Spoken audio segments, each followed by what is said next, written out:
Plus d'un demi-million d'euros qui disparaissent. Plongeons-nous dans une fascinante énigme juridique. Alors, tout commence avec un certain Monsieur X. Il est l'unique bénéficiaire de 3 assurances vie.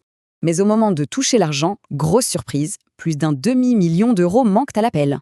Ça soulève une question cruciale, une question qui va monter jusqu'au plus haut tribunal du pays. Évidemment, Monsieur X conteste. Pour lui, cette dette, ce n'est pas la sienne. Et voilà, l'affaire est lancée. Et c'est là que ça devient vraiment intéressant. D'un côté son argument, de l'autre ce qui s'est réellement passé. Pour se défendre, il sort l'artillerie lourde, invoquant même la Déclaration des droits de l'homme. L'affaire entame alors son parcours du combattant. Première étape, le tribunal de Montreuil. Le tribunal rejette sa demande. Mais il ne lâche rien et hop, il fait appel. La cour d'appel, elle, soulève un point technique. Elle ne peut pas juger la constitutionnalité. Mais elle fait une distinction super importante.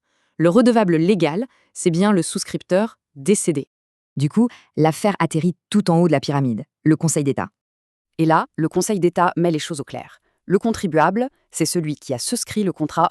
Quant au bénéficiaire, c'est celui qui touche le capital, mais attention, seulement après les déductions. La Cour explique alors comment ça marche, légalement. En fait, c'est un processus en 4 temps. Et voilà la clé de l'énigme. Le bénéficiaire supporte le coût, certes, mais il n'est pas le contribuable. Le truc à retenir, c'est ça. La dette est réglée avant même que l'argent arrive au bénéficiaire.